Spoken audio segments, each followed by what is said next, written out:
Sivareddy Congress shock తగిలింది ఒకటి. అసలు వాళ్ళకు ఊహించని షాక్ అది. దాని ఎఫెక్ట్ మామూలుగా ఉండదు, చాలా బీభత్సంగా ఉంటుంది. అట్లాంటి షాక్ తగిలింది కాంగ్రెస్కి. అసలు ఆయన పార్టీ మారనే మారడు, కాంగ్రెస్ పార్టీలోనే ఉంటారనుకుంటే ఆయన కూడా కాంగ్రెస్ పార్టీ నుంచి పోదామని ఆలోచన చేస్తున్నారు ఇప్పుడు లోక్సభ ఎలక్షన్స్ ముందల. దానికి కారణం కూడా కాంగ్రెస్ పార్టీయే, కాంగ్రెస్ పార్టీ తీసుకున్న నిర్ణయమే. ఆయన్నే ఫిరోజ్ ఖాన్ నాంపల్లి నుంచి మొన్న కూడా పోటీ చేసిండు అసెంబ్లీ ఎలక్షన్స్లో కాంగ్రెస్ నుంచి. అంతకుముందు దాదాపు ఇప్పటికి పీఆర్పీ నుంచి ఇప్పటిదాకా 5 సార్లు ఎమ్మెల్యేగా పోటీ చేసి ఓడిపోయింది ఫిరోజ్ ఖాన్. ఫిరోజ్ ఖాన్ ఆయన టాక్స్ ఎట్లుంటో మనకు తెలుసు కదా, ఏదైనా ముఖం మీదనే. అట్లాంటి ఫిరోజ్ ఖాన్ కాంగ్రెస్ పార్టీకి దూరం జరిగి బీజేపీకి టచ్లోకి పోయిన అనేది వార్త. ఇప్పుడు రెండు సెన్సేషన్ వార్తలే. కాంగ్రెస్కు ఫిరోజ్ ఖాన్ ఎందుకు దూరంగా ఉండాలనుకుంటున్నారు, అసలు ఎందుకు కాంగ్రెస్ నుంచి పోవాలనుకుంటున్నారు అనేది మెయిన్ మ్యాటర్. దీనికి ప్రధానమైన కారణం కాంగ్రెస్ తీసుకున్న ఒక నిర్ణయం. ఆయన హైదరాబాద్ ఎంపీగా పోటీ చేస్తా, నాకు అవకాశం ఇవ్వండి, అసదుద్దీన్ ఓడిస్తా, అసదుద్దీన్ ఓడించడమే నా లక్ష్యం అని ఆయన ఫస్ట్ నుంచి అడుగుతున్నారు. ఎప్పటి నుంచో అడుగుతున్నారు. ఎంపీ టికెట్ కోసం 50,000 రూపాయలు కట్టి అప్లై కూడా చేస్తున్నారు వాళ్ళ అప్లికేషన్ సిస్టంలో.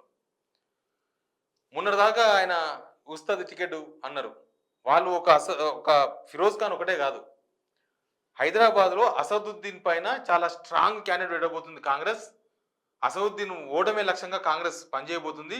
రేవంత్ రెడ్డి స్కెచ్ వేసిండు, రేవంత్ రెడ్డి ప్లాన్ చేసిండు, అసదుద్దీన్ అవుట్ అని చెప్పి కాంగ్రెస్ అనుకూల మీడియా అంతా ఉదరగొట్టింది. తీరా చూస్తే ఇప్పుడు ఏమైంది,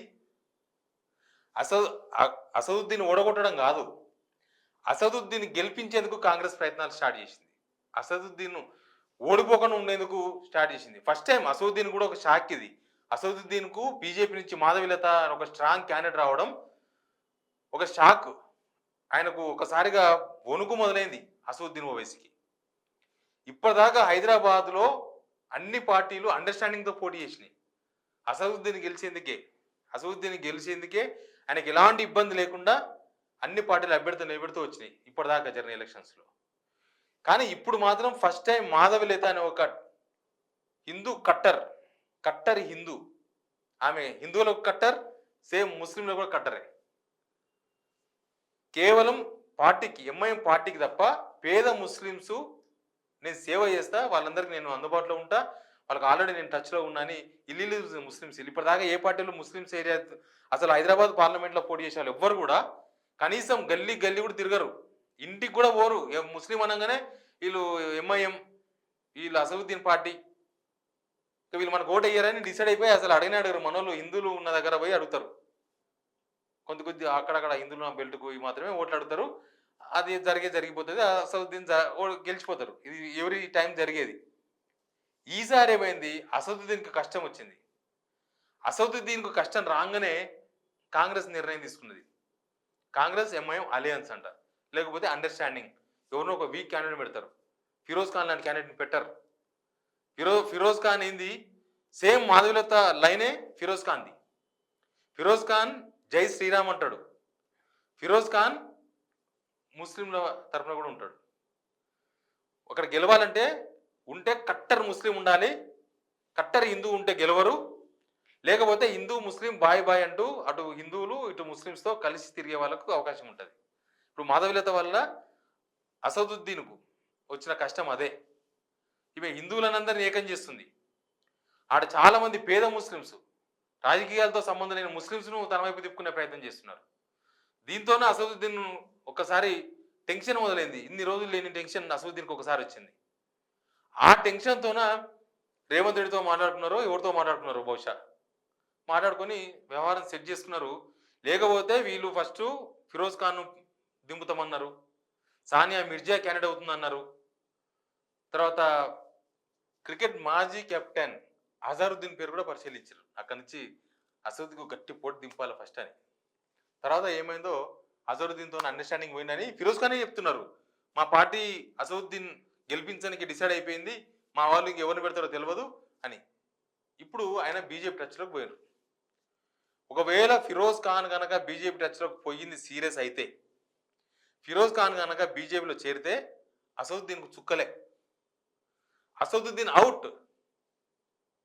ఫిరోజ్ ఖాన్ ముస్లిం ఓట్ బ్యాంక్ ఉంటుంది, హిందూ ఓట్ బ్యాంక్ ఉంటుంది. మాధవీలత కూడా సేమ్. మాధవీలతకు హిందూస్ మొత్తం ఇప్పుడు ఓల్డ్ సిటీలో ఉన్న హిందువులందరూ రాజా సింగ్ కన్నా ఎక్కువ మాధవీలతను విశ్వసిస్తున్నారు. మాధవీలత కరెక్ట్ అని.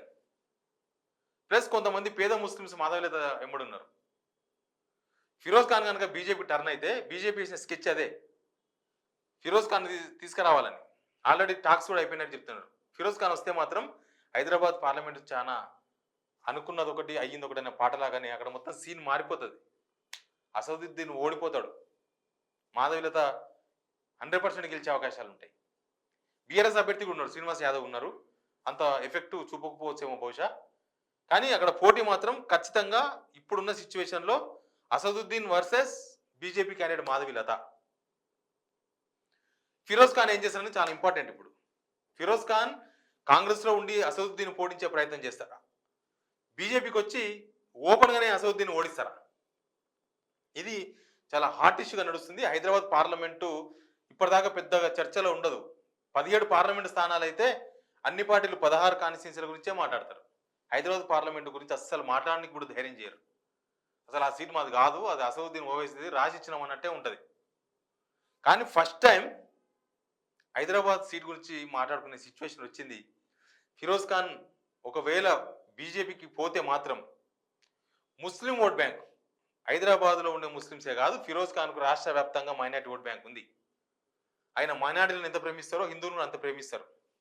ఆ మైనార్టీ ఓట్ బ్యాంక్ కాంగ్రెస్కు మిస్ అయ్యే అవకాశం ఉంటుంది. ఆ ఓట్ బ్యాంక్ బీజేపీ వైపు పోతుందా, బీఆర్ఎస్ వైపు వస్తుందా, ఏమవుతుందో అనేది ఇప్పుడు తేలదు. బీజేపీ వైపు, అసలు బీజేపీలో ఒక ముస్లిం చేయడం అనేది ఒక వింతైన వార్తగా అందరు చూస్తారు, బీజేపీలో ఓడమిందని. కానీ ఫిరోజ్ ఖాన్ ఫస్ట్ నుంచి ఆయన హిందువులకు అనుకూలమే, ముస్లింస్కి అనుకూలమే. ఆయన మోడీని కూడా మెచ్చుకున్నారు చాలాసార్లు, జై మోడీ అన్నారు. అయితే అసదుద్దీన్ ఎందుకు వ్యతిరేకిస్తున్నారు ఫిరోజ్ ఖాన్ అంటే, సోనియా గాంధీని, రాహుల్ గాంధీని అనరాని మాటలు అన్నారు అసదుద్దీన్ ఓవైసీ, బూతులు మాట్లాడిండ్రు. అట్లాంటి అసదుద్దీన్ను గెలిపించడానికి ప్రయత్నం చేయాలన్నా, అట్లాంటి అసదుద్దీన్తో కుమ్మకైదమా అనేది ఫిరోజ్ ఖాన్ మాట. మొన్న రీసెంట్గా ఓల్డ్ సిటీలో మంత్రి పొన్నం ప్రభాకర్ ఏదో ప్రోగ్రామ్ కోసం పోయి అక్బరుద్దీన్ పిలిస్తే వాళ్ళ కాలేజీ కాడ పోయి ఛాయ్ తాగిందంట. అంతే, మొత్తం ఫిరంగే వేలిండు పొన్నం ప్రభాకర్ మీద. సోనియా గాంధీని తిట్టిన వాళ్ళ ఇంటికి పోయి ఛాయ్ తాగుతావా అని, అంత సీరియస్. అట్లాంటి వ్యక్తి అసదుద్దీన్ గెలిపేయమంటే ఒప్పుకుంటాడా? అసదుద్దీన్ గెలవాలే, మనం ఏదో క్యాండిడేట్ పెడతాం, మామూలు క్యాండిడేట్ పెడతామంటే ఒప్పుకుంటాడా? ఇప్పుడు అదే సిచ్యువేషన్. ఫిరోజ్ ఖాన్ బీజేపీకి పోతుండని ఆల్రెడీ టాక్స్ అయిపోయినాయని చెప్తున్నారు. అది కనుక జరిగితే అసదుద్దీన్ ఇంటికి పోవడం ఖాయంగా కనిపిస్తుంది. Please subscribe signal TV.